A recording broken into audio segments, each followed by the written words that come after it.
From claims of healings and visions to the world's most inexplicable events, whether you're a believer or a skeptic, the truth is always worth the hunt. EWTN Radio presents The Miracle Hunter with Michael ONeal. Welcome to the Miracle Hunter radio show on EWTN Radio. This is Michael ONeal. I'm the Miracle Hunter. We talk a lot about saints in this program, and of course we are always excited when there are American saints, who are those people who have walked amongst us, who are raised to sainthood. Well, believe it or not, there's a canonization cause which you might not even have heard of, because it really only got off the ground in 2018, following Pope Francis's new path to sainthood, Oblatio Vitae, the free will offering of one's life for another. And there is a martyrdom cause which relates to that, and it's called the Shreveport Martyrs. They were priests who died caring for people afflicted by the 1873 yellow fever epidemic in Shreveport, Louisiana. And all five were missionary priests from Brittany and France, and they came to serve the diocese there, and they're listed as potential saints now. And their cause for canonization is closing from the diocesan level, meaning it's moving to Rome. And joining us today will be Father Peter Mangum, the Episcopal delegate for that cause. He'll be talking to us about an incredible story of those five heroic men who gave up their lives out of love for others. And also joining us today will be Dr. Mary Soha, talking to us about the medical miracle that was used in the canonization of St Kateri Tekakwitha. Just this past week, the Native American St Kateri her feast day was celebrated. But what about that miracle that was declared some years ago? We'll be talking to her about that later in the show. And later in the program, we'll be looking at the Might Be Saint of the Day. So for today's day, we've got Blessed Stefano del Lupo, who died in 1191 in Italy. And the 365 Days with Mary project for today is Our Lady of the Miracle from Lima in Peru in the year 1630. And the question of the week, what does nihil obstat mean related to Marian apparitions? It's trickier than you might think. And the miracle of the day, Our Lady of the Miraculous Medal from July 19th, 1830. One of the biggest Marian apparitions in history. We'll talk about that later in the show. Take a look at the miracle news. We had pretty big miracle news this week. The Vatican actually approved the Marian devotion in Slovakia, but doesn't recognize those apparitions as authentic. This relates to the Litmanova, the place of Marian apparitions from the 1980s, I believe, or 1990s, early 90s, we might say. And this is a case where I've wondered for years, would the Vatican ever recognize it in any way? And of course, it had gone uncommented on for many years, despite there being some sort of a shrine there in Slovakia, and also some local devotion recognized by the local bishop, but we've never seen any kind of a statement coming out of Rome. Now, as of this past year, when they relax the standards, you might say, and they no longer declare anything supernatural in Rome, they've come out with this new label of nihil obstat, or this new application, nihil obstat, which is the highest level of recognition now that supernaturality is no longer considered. And so this was big news coming out that the Vatican recognized the pastoral value of the alleged apparitions of the Virgin Mary on Mount Zvir near the village of Litmanova in northwestern Slovakia from 1990 to 1995. And this authorizes public worship, but it doesn't comment on the supernatural nature of the apparitions. So the Vatican's Dicastery for the Doctrine of the Faith granted a nihil obstat, that is, nothing stands in the way, of the Marian devotion surrounding the alleged apparitions of the Virgin Mary on Mount Zvir near the village of Litmanova in northwestern Slovakia. Again, did not comment on whether it's supernatural or not. In the letter, which was signed by the prefect for the dicastery, that's Cardinal Victor Manuel Fernandez, and addressed to Archbishop Jonas Josef Maxim, he's from the Archieparchy of Bessarab of the Byzantine Rite Catholics. He recognized the pastoral value of this phenomenon and authorized public worship, but didn't comment on the supernatural authenticity of the apparitions. And the cardinal stated in this letter, which was published by the Vatican Dicastery, that discernment has taken into account the many spiritual fruits born from this phenomenon. And this decision responds to the former request by Maxim, who in letters sent to the Vatican in February and May highlighted the, quote, countless sincere and heartfelt confessions and conversions experienced by pilgrims, which continue to take place at the shrine despite the alleged apparitions ending 3 decades ago. And the Slovak prelate also highlighted the constant flow of pilgrims who have continued to come to the site, manifesting an experience of faith. And Fernandez noted several messages attributed to the Virgin that offer invitations to conversion, joy, and inner freedom. One of the most cited says, "Let Jesus set you free, let Jesus set you free, and do not allow your enemy to limit your freedom, for which Jesus shed so much blood. A soul that is free is the soul of a child." That was the message reported on December 5th, 1993. And so we see some ambiguities, however, in the messages. And the dicastery recognized that some of the messages contain ambiguities or unclear formulations, such as one suggesting that nearly all people in one part of the world are condemned, or one part that says that that sin is the cause of all illness. And these messages have not been deemed adequate by the dicastery for publication. However, the cardinal later recalled that as early as 2011, a doctrinal commission dedicated to investigating these apparitions explained that the alleged visionaries did not hear messages in human language, but rather had inner experiences, locutions, that they attempted to translate, which I guess might explain certain inaccuracies or personal interpretations. In other Marian apparitions, we see Lourdes, Fatima, Guadalupe. The idea is that the visionary heard the voice of Mary. In this case, it seems that they were having the voices in their head. So perhaps that's a distinction, and one in which they allow for this nihil obstat, sort of saying that there might be some errors in the messages or things that could be open to human interpretation. But whatever it is, we see this as an approved, we see the devotion is approved, but the apparitions have been not said to be supernatural, which says that they can be discerned, and people can go there in good faith to that site in Slovakia at Litmanova.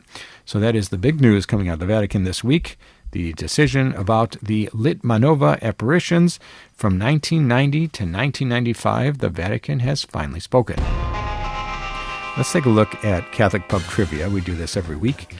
We look at the trivia questions and give out an answer, and we'll see if people have the right answer. The question from last week, we were talking about St. Margaret Mary Alacoque and the Sacred Heart. The question from last week was, who was the saintly spiritual director of St. Margaret Mary Alacoque? If you think you know that answer and want to win the prize, the image of the faces of Mary, send me an email to miraclehunter@EWTN.com or questions@miraclehunter.com. Go to my website, send me a message that way. However you do it, send me a message. I get them all. And the person with the fastest answers can win that prize, and answers and winners will be posted on the show page on miraclehunter.com. We're talking today about the Shreveport Martyrs. So the question for today's trivia is, who is the most recent martyr from the United States who was beatified or canonized by Rome? The question is, who is the most recent martyr from the United States? If you think you know that answer and want to win the prize, the image of the faces of Mary, send me an email to questions@miraclehunter.com, and we'll see if you have the right answer. We need to take a short break, but when we come back, we're going to be talking with Father Peter Mangum, the Episcopal delegate for the cause for the beatification of the Shreveport Martyrs. Big news, that cause is moving along to Rome. Stay with us for that. Now, back to the Miracle Hunter on EWTN. Here's Michael ONeal. Welcome back. You're listening to the Miracle Hunter radio show on EWTN Radio. This is Michael ONeal. I'm the Miracle Hunter.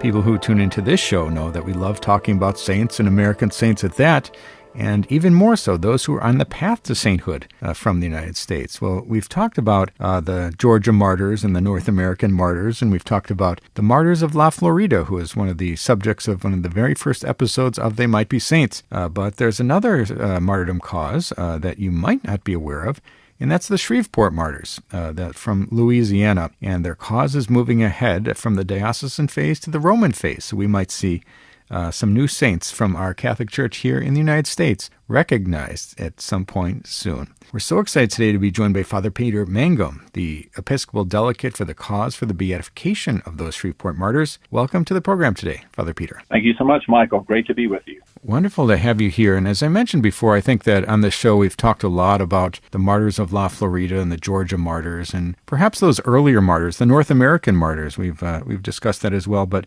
maybe not. People don't know as well these martyrs from Louisiana. Tell us a little bit about who they were and why this is going forward with for canonization. In the 1800s, the new Diocese of Natchitoches, which is northern Louisiana, was founded by its founding bishop, Auguste Marie Martin, who was from Brittany, France. And at the time, he had only 5 priests for over 20,000 square miles. So he thought best to go back to his homeland of Brittany, France, and recruit people there. And indeed, he did. And they came to the northern Louisiana, which was very unchurched at the time. They weren't so much thinking about what's going to happen to me if I go there, but they were thinking, what's going to happen to the people if we don't?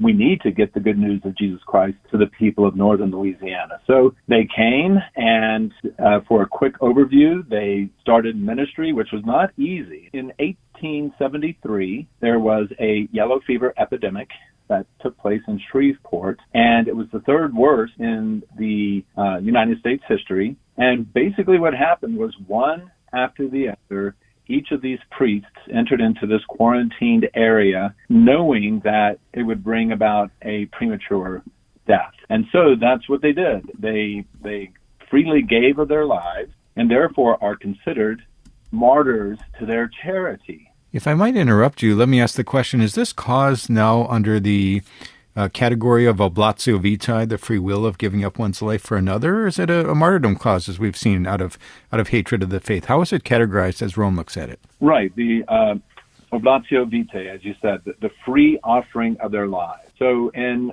2017, Pope Francis wrote this motu proprio all about this particular new cause, this new path to canonization.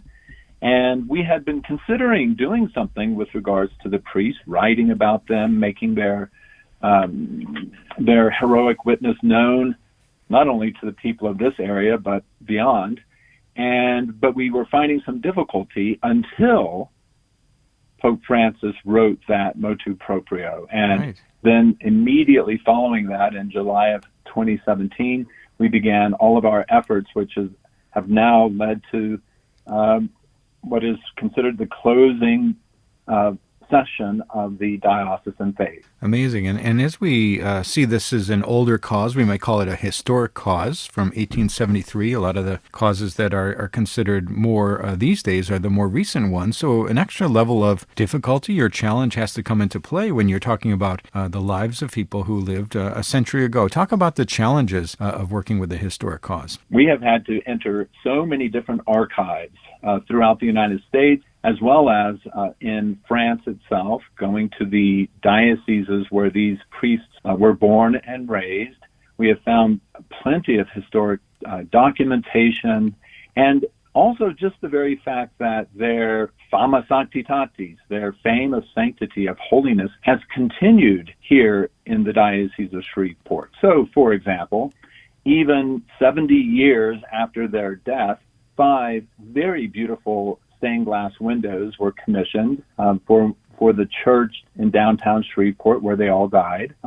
And because the people remembered, they still invoke their names.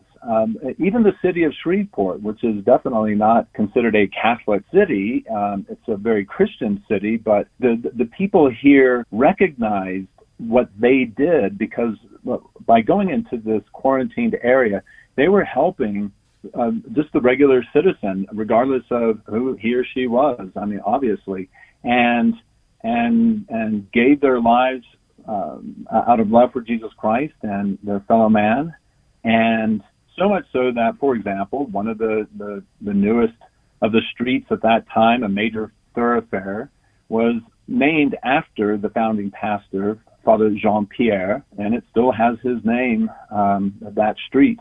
He was the first one to found a library in the city, made sure that education was given to everyone, and so it's quite an historic feat because these priests helped make this city a very, as it were, Catholic friendly city, very ecumenical since almost its founding. Amazing. We've been talking today with Father Peter Mangum, the Episcopal delegate for the cause for the beatification of the Shreveport Martyrs. And as we reflect on that path to sainthood, oblatio vitae, this is different than normal martyrdom, as we might say, where it's in odium fidei, out of hatred of the faith, somebody has been killed. I believe in the oblatio vitae, you can't just have the offering of one's life. If someone pushed another person out of the way and then got hit by a car and they saved their life, that wouldn't necessarily propel them towards sainthood. They would have to be sort of a Catholic in good standing who's known for a life of virtue, correct? Their virtue has to be a part of the equation as well. Their virtue very much has to be part of the equation.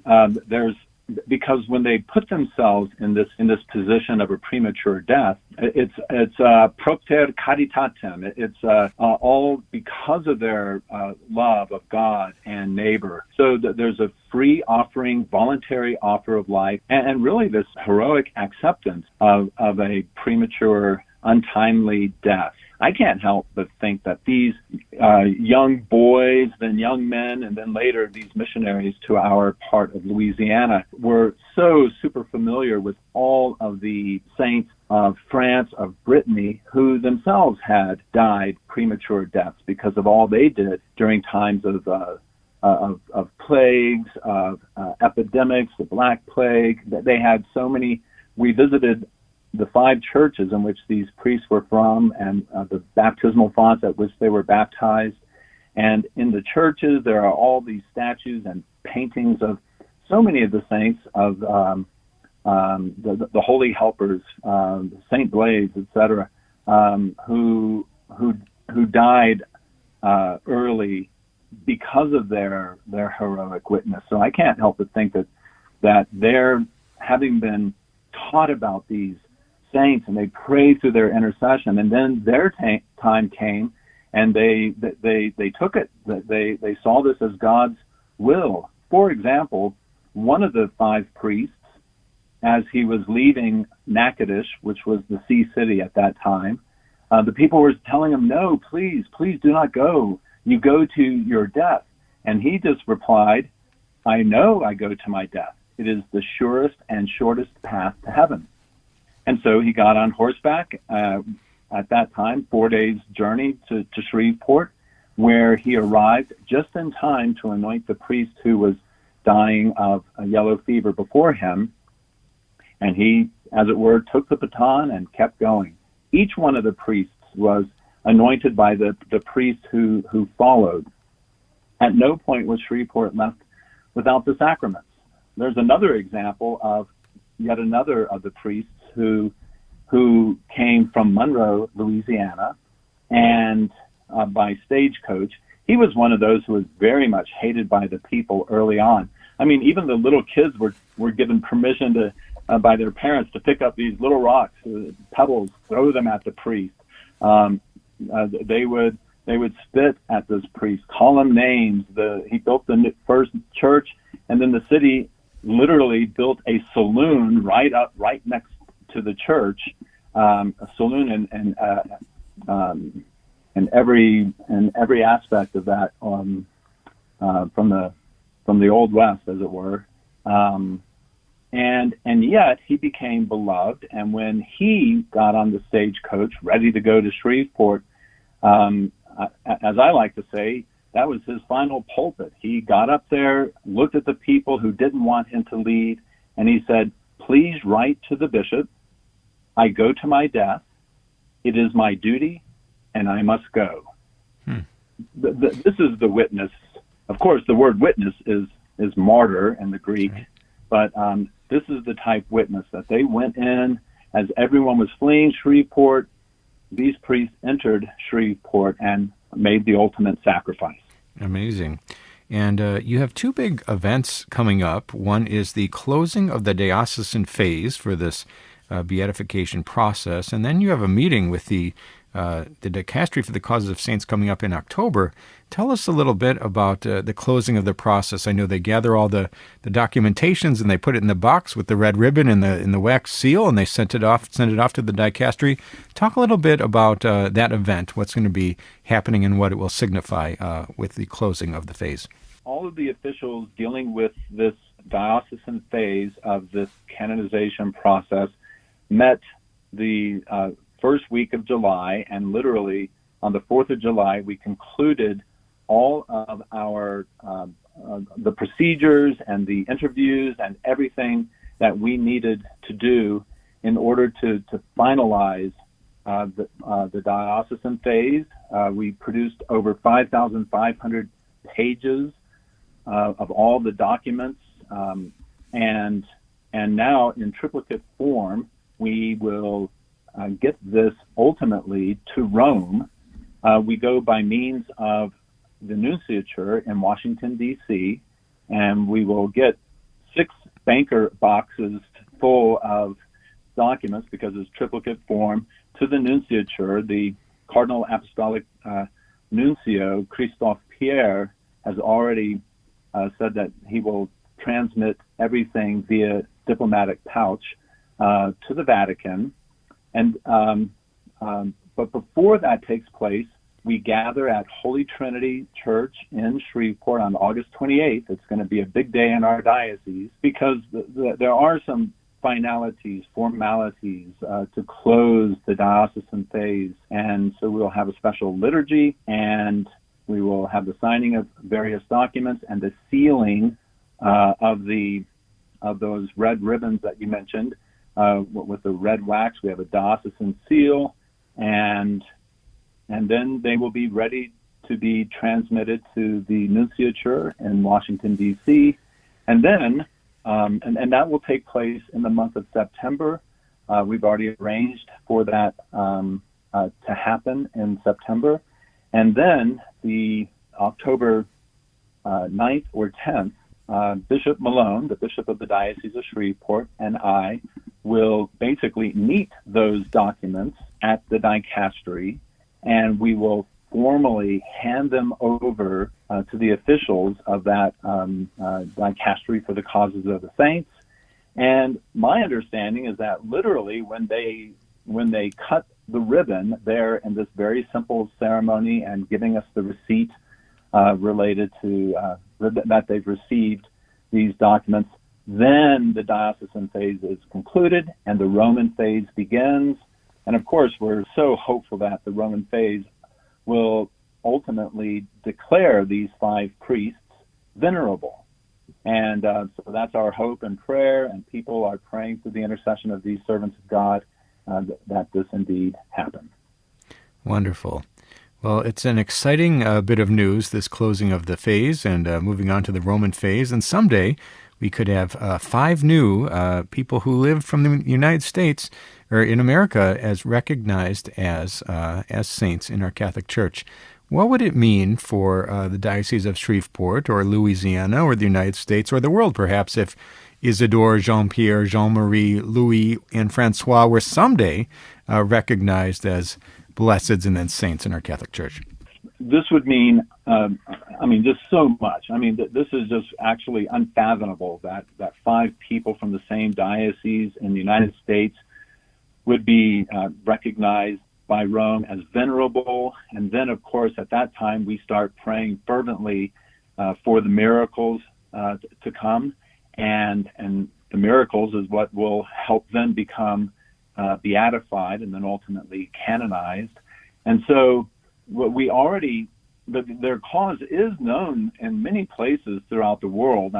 We have seen all sorts of articles in various languages, from German to Vietnamese to Italian, Spanish, all about these 5 priests, and of course, French, because we have a special rapport with the Bishop of Saint-Brieuc at Tréguier, Bishop Denis Moutel, who is the current bishop there, and he knows very well of this of the cause and is following it. He knows that we are going in October to Rome. In fact, I've invited him to join us because they too are praying through the intercession of these servants of God. They translated the documentary, The Five Priests, into French, and so the people of that diocese know about this. And then the other wonderful providential aspect to this is that our apostolic nuncio is not only from France, he's from Brittany, and not just from Brittany, but the same very area that these five priests come from. So he knows their story very well. Personally, I have heard him tell others about the five priests with quite the detail. He has forwarded 3 of our books on related to these 5 priests. If I can put it this way, he's been one of our major cheerleaders in this cause. So I know that they're being declared venerable would have an unbelievable impact, not just in Louisiana and the United States, but worldwide. Wonderful. Well, we'll be keeping our eyes on this cause and praying for it, for its success. And we're so grateful to you, Father Peter Mangum, the Episcopal Delegate for the cause for the beatification of the Shreveport Martyrs, for joining us on today's program. And it's been my privilege. Thank you so much for having me, and thank you for all that you do to help people know about these extraordinary people in the United States who have lived such heroic, virtuous lives. Thank you, Father. And that was Father Peter Mangum joining us today, talking about the Shreveport Martyrs for people who want to find out more information and to track this cause and find out how it goes from the closing of the diocesan phase to the opening of the Roman phase and beyond. People can go to the website shreveportmartyrs.org. We need to take a short break, but when we come back, we're going to be looking at the question of the week. What does nihil obstat mean when it refers to Marian apparitions? Stay with us for that. Now, back to the Miracle Hunter on EWTN. Here's Michael ONeal. Welcome back. You're listening to the Miracle Hunter radio show on EWTN Radio. This is Michael ONeal. I'm the Miracle Hunter. I love getting your questions. People write in from around the world with questions about miracles happening in today's world and those that have happened centuries ago. And I love to hear what people are thinking about. They send them to my email inbox, and I check them out, and I try to respond when I can. And some of those I select to be read on air. So send me a message that way. Or I really like answering questions in person, so I travel around to different Catholic parishes, shrines, or conferences, always talking about miracles, whether it's Eucharistic miracles or Marian apparitions or how the Catholic Church investigates the supernatural. I give a talk for about 45 minutes, and I love opening it up to questions and hear what people are thinking about. And sometimes that question and answer goes on for a while, but for me, it's just as fun as the presentation itself. So go to my website, miraclehunter.com, and click on the Contact tab. You can send me a message that way, and maybe I'll be speaking at a parish in your area sometime soon. So the question for this week is a good one, and it's very appropriate, actually. It says, Dear Miracle Hunter, what does nihil obstat mean related to Marian apparitions? Thank you, Stephanie. Well, thanks, Stephanie, for your question. And this is a good one, and one that I find a little bit interesting or funny. Nihil obstat, of course, is Latin, and we've referred to this numerous times on this show in particular, but also in past shows. Nihil obstat means in Latin, nothing obstructs or nothing gets in the way. So when the Vatican puts that label on something, whether it's a book or whether it's a Marian apparition or otherwise, it's trying to indicate that there's no obstacle to the faithful believing in it. And so that label is now put on Marian apparitions that are judged by the Dicastery for the Doctrine of the Faith, which previously, using the 1978 norms, could give this decision of constate supernaturalitate, established as supernatural, non constate supernaturalitate, not established, or constate non supernaturalitate, established as not supernatural. So this was the old way they did it. Now the new way is nothing can be declared supernatural anymore. There's no constate supernaturalitate anymore, but the highest level is nihil obstat. So nothing stands in the way. The devotion is encouraged.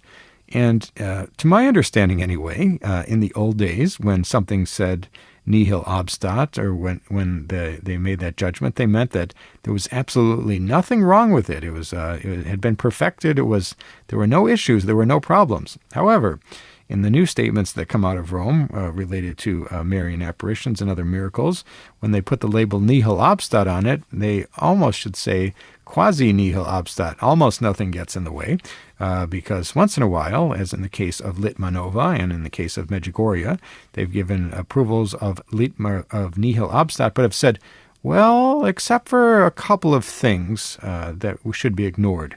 Might be personal interpretation of the visionary, or it might be some confusion in there, in which cases they extract or redact these items from the list of messages that are disseminated by the local bishop or otherwise. And so there's some recommendation that some of the messages might not be as perfect as the others. And so when they say nihil obstat, they mean mostly nothing stands in the way, I guess. But either way, the devotion's encouraged when they put that label on. But that's what the Latin phrase nihil obstat means. So thanks, Stephanie, for your question. And if you have a question for the Miracle Hunter, you can send me an email to questions@miraclehunter.com, and maybe I'll be answering your question on the air next week. Let's take a look at the 365 Days with Mary project. We've got Marian apparitions and devotions and other ways that Mary is honored all over the world for each and every day of the calendar year. You all know Fatima, May 13th, or Lourdes, February 11th, or Guadalupe, December 12th. But believe it or not, there's a different Marian devotion from somewhere in the world that lines up exactly to the day's date. And so for today's date, July 19th, we've got Our Lady of the Miracle from Lima in Peru in the year 1630. And I was just in Lima a couple months ago. So Our Lady of Zocueca from Spain is the devotion. And it's an image of the Immaculate Conception, and it was placed by the Franciscan friars in the first church in Lima from the conquest. And the image became known as La Misionera, where it accompanied the friars on missionary journeys. In 1536, during the rebellion in Cusco, the Inca capital, the natives trapped many Spaniards in a hut and set fire to the roof. When La Misionera was seen to be appearing in the sky with Santiago, St. James, all were saved and the fire coming to an end. In honor of that event, a church was built on the site. On November 27, 1630, an earthquake struck the city, but the image of Our Lady was said to turn to the Blessed Sacrament, and the earthquake stopped. On June 19, 1953, the miraculous statue was crowned by the papal nuncio, and the feast day is November 27th, and that is today's feast day, Our Lady of Zocueca from Spain in 1808, or Our Lady of the Miracle from Lima in Peru in 1630.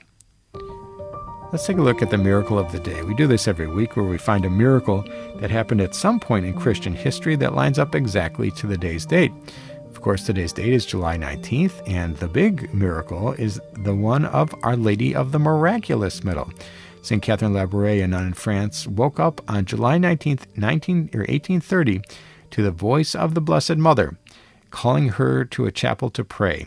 She instructed St. Catherine to have a medal made that would rain down graces on those who wore them, and inscribed on the medal is, O Mary, conceived without sin, pray for us who have recourse unto thee.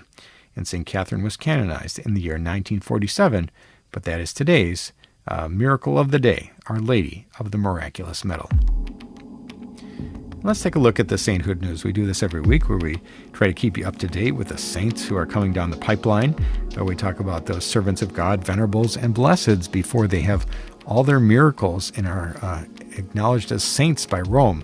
And of course, this lines up to my book, They Might Be Saints, which I think is my best one, available at EWTNRC.com, and also my television series on EWTN, They Might Be Saints, where we look at Americans on the path to sainthood. And so for Sainthood news, on last month, the Holy Father was received an audience by His Eminence Cardinal Marcello Semeraro, the prefect for the Dicastery for the Cause of Saints. And during this audience, the Supreme Pontiff authorized the same Dicastery to promulgate the decree regarding the martyrdom of the servants of God, Manuel Izquierdo, a diocesan priest, and 58 companions of Jaén in Spain, killed between 1936 and 1938 out of hatred of the faith, in odium fidei, in different places in Spain, in the context of the same persecution. And it was carried out by revolutionaries moved by anti-religious and anti-Christian sentiments. They massacred numerous priests, religious, and lay people, desecrating and pillaging churches and places of worship, and outraging the sacred objects. The odium fidei of the guerrillas, driven by atheist propaganda, is amply demonstrated by the general violence against the church, its ministers, and many of its faithful. That was the entry on the website for the dicastery for the cause of saints, related to Manuel Izquierdo and his 59 companions, who that's the sainthood news for this week.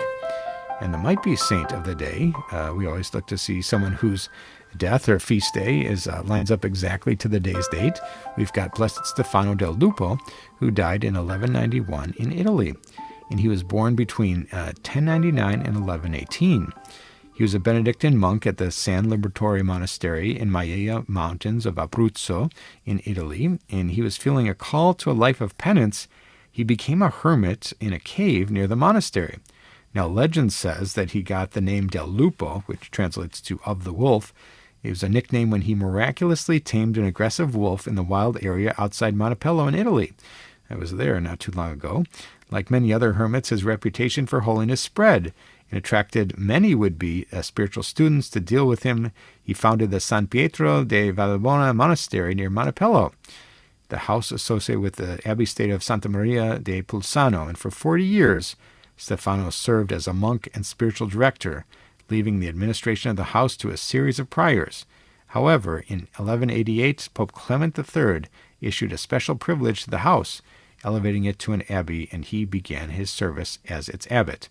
And he died in Carovali in Italy in the year 1191 on July 19th of natural causes. And that's today's might-be saint of the day. With one miracle, Blessed Stefano del Lupo will be known as Saint Stefano del Lupo. And for people who want to check out my series, They Might Be Saints, you can go to EWTN.com. You can go to the On Demand tab there, or you can also tune in on Sunday, July 20th at 1:30 p.m. Central Time. They Might Be Saints Venerable Mother Maria Kaupas, and the cause for sainthood for Venerable Mother Maria Kaupas, the founder of the Sisters of St. Casimir. Her inspirational work in education and health care led many to seek her intercession before God on their behalf. And that's They Might Be Saints Venerable Mother Maria Kaupas on July 20th at 1:30 p.m. Central Time. We need to take a short break, but when we come back, we're going to be talking with Dr. Mary Soha about the medical miracle used in the canonization for St Kateri Tekakwitha. Stay with us for that. Now, back to the Miracle Hunter on EWTN. Here's Michael O'Neill. Welcome back. You're listening to the Miracle Hunter radio show on EWTN Radio. This is Michael O'Neill. I'm the Miracle Hunter. We've got so many American saints, or people who lived in the area that would in the future become America. And the number of potential saints, I should say, is around 100. But the actual number of canonized saints in the United States is extremely small. And we're talking about a couple in Hawaii, St. Damien and St. Marianne Cope, and a number of others throughout the history of the Catholic Church. St. Theodora Guerin, for example, or St. I'm even drawing a blank on some of the other ones. There's so few.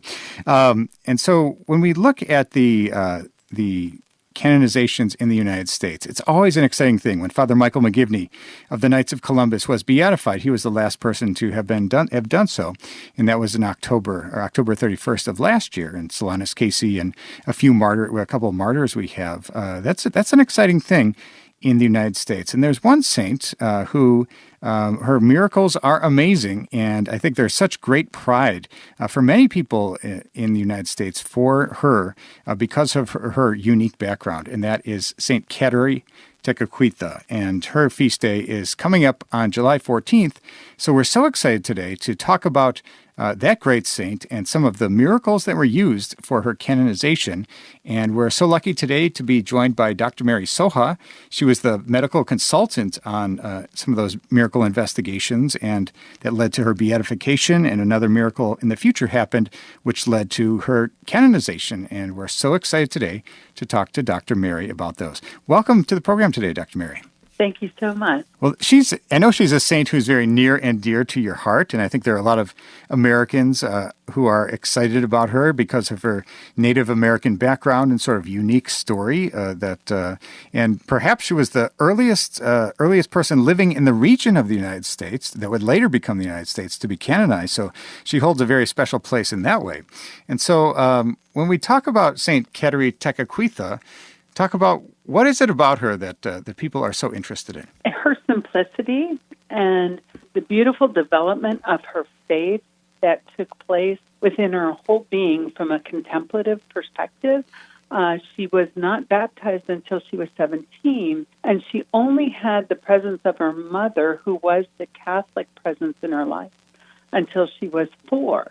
Her mother died of smallpox along with her father and baby brother. But from the age of 4 until the age of 15, there was no religious missionaries.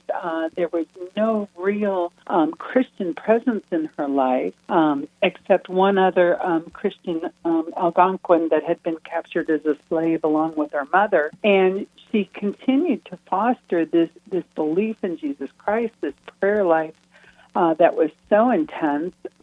And how did her cause proceed after she died? I know that one of the very interesting things about her is she had smallpox and had a very scarred face as a result. But when she died, her body was said to those wounds were said to be healed. And so there were miracles that happened, and there were these interesting phenomena. But how did her fame of sanctity grow, or how did her reputation grow? That she might be advanced as a saint. Yes, 15 minutes after she died, it's chronicled in the Jesuit proceedings that all of these scars on her face and her body from the smallpox completely disappeared. 2 French fur trappers were going by the Catholic mission the day of her death, and they looked in and they thought there was just this beautiful Indian princess who was just asleep. And when they were told that she had died, they immediately volunteered to make the casket for her. The blanket that she died in was kept, as a sacred item by the shrine, by the mission there, and it was used on multiple occasions to wrap around other Native Americans who were ill or people who had been injured. And so many cures were attributed to Kateri's intercession starting shortly after her death. That's amazing. We're talking today with Dr. Mary Soha about St Kateri Tekakwitha, whose feast day is coming up July 17th. And she's a remarkable saint. She's got a very unique backstory and background. And I think many Americans are excited to have her amongst the very short list of saints from the United States. And she died in 1680, and her beatification was in 1980. So that's a full 300 years. That's a very long-running, I guess you might say, historic canonization cause. There are different reasons for that. Talk about the finding of the miracles, and that's necessary. When she's declared venerable, then miracles can be actually officially brought forward to Rome as to possibly move her to that next level of blessed. So I know that you, as a medical consultant, were able to look in on some of the great miracle reports as they were attributed to St. Kateri. What can you share with us, especially as they propose that beatification miracle? The beauty of having the Jesuit recordings is that we could see what type of intercessory prayer Kateri was known for among the native people shortly after her death. And so there was a family in California who knew Kateri's life very well in the late 1960s, early 1970s.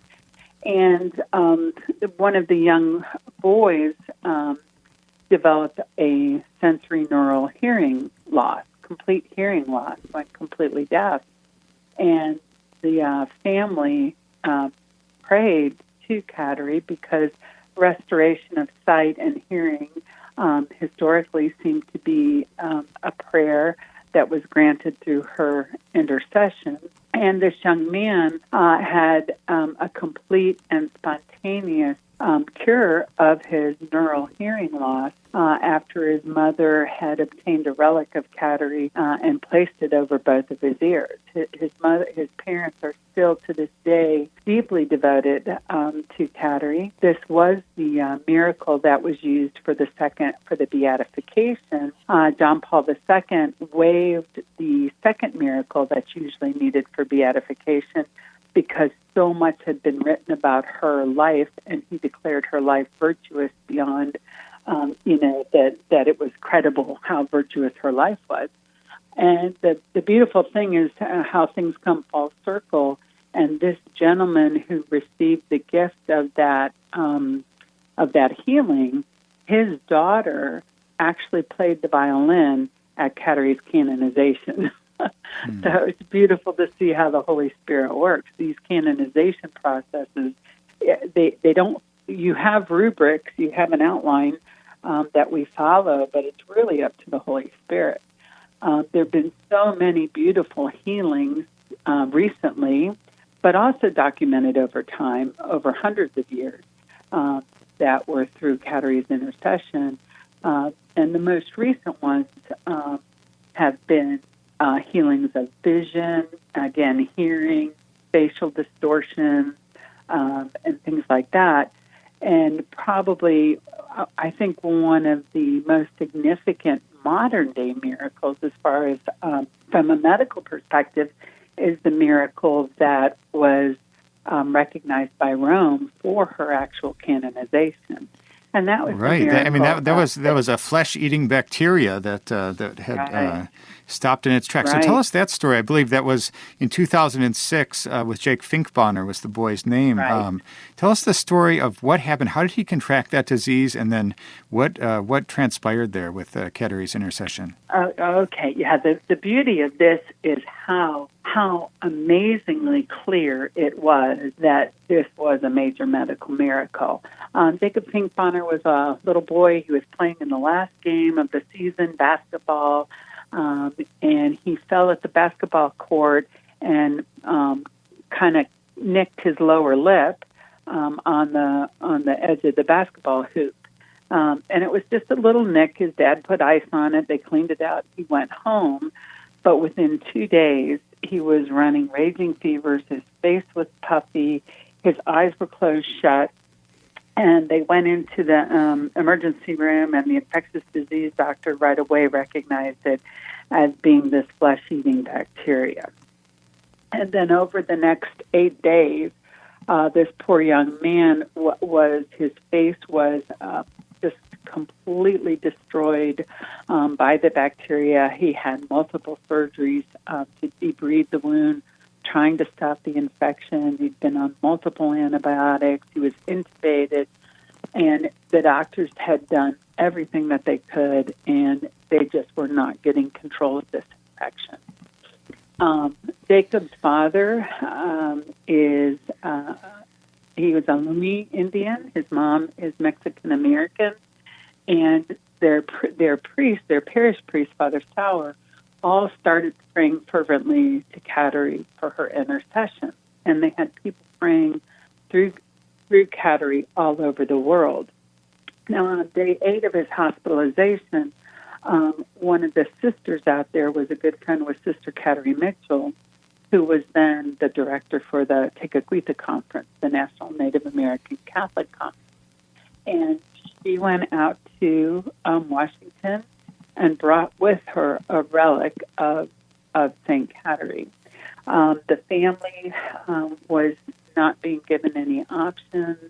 They were told that the doctors had pretty much done everything they knew to do to stop this infection. He was on life support. He was on major antibiotics. He was hooked up to all the monitors. And, parents never give up hope, but the doctors were at a point where they had nothing else that they could offer this young man. And Sister Kateri went in and the family, and they were all gowned and gloved because, of course, it was, a very contagious disease, and they had to go through all the precautions. And Sister Kateri they had a beautiful little prayer service, and all she could do was kind of tunnel through all of Jacob's dressings and all of the isolation gowns and everything, and place the relic of Kateri on his pillow. And then it is just miraculous. Right at that point in time, his heart rate stabilized, his breathing stabilized, his blood cell count stabilized, the infection stopped spreading. I mean, it was almost like somebody flipped a switch, and it happened just like that. And then it was this beautiful, this little boy who was about to be put on some sort of palliative therapy, palliative care. All of a sudden, everything turned around. Amazing. He still had to go through many major surgeries for plastic surgery and corrective, but the illness that was miraculously cured, and it was complete and spontaneous, was the fact that this infection completely disappeared. That's absolutely incredible. That is the miracle healing of Jake Finkbonner, the boy who was cured from that condition, and that is what led to the canonization of St Kateri Tekakwitha, whose feast day is coming up on July 14th. And as we wrap up the interview today, we've been talking with Dr. Mary Soha, medical consultant and expert in that canonization cause for St Kateri. How can we best turn to St Kateri for her intercession? What are the things that she's known for that she might be both a good model for us, even in our modern age, even though she lived so many years ago? How can she be a good model for us, and what can we turn to for intercession? Well, I think these holy people travel in gangs in heaven, and her life so parallels the life of Saint Therese of Lisieux. They both lost their mothers at age 4. They both had what could have been a terminal illness at age 4. They both lived their life in this beautiful, sanctity, trying to be better.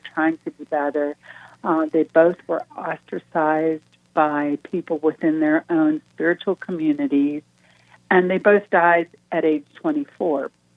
And so when you study St. Therese of Lisieux's spirituality, and she's obviously more contemporary, but you look at St. Kateri, the depth of their prayer life, the simplicity with which they lived their life, the strength with which they bore falsehoods, spread against them, and were accused of things that they didn't commit, and were totally misunderstood because of their sanctity, or people were jealous of their sanctity. When you look at how this young lady never took her eyes off the cross, that she had the courage to continue to love, that she had the clarity of faith that gave her that energy to continue to love, it's just amazing. Yes, absolutely. What an amazing saint, someone that we can all turn to for her intercession and inspiration. And we're so grateful to you, Dr. Mary Soha, for joining us today, reflecting on the life of St. Kateri and telling us about some of those incredible miracles that were worked through her intercession and validated by Rome, leading to her being declared a saint. And that's all the time we have for today's show. If you missed any of this episode or want to catch up on past episodes, you can go to EWTN.com/radio. Check out the audio archives or download the free EWTN app. I'd like to thank our guest today, Dr. Mary Soha, talking to us about the St Kateri Tekakwitha medical miracle, and also Father Peter Mangum, talking to us about the Shreveport Martyrs.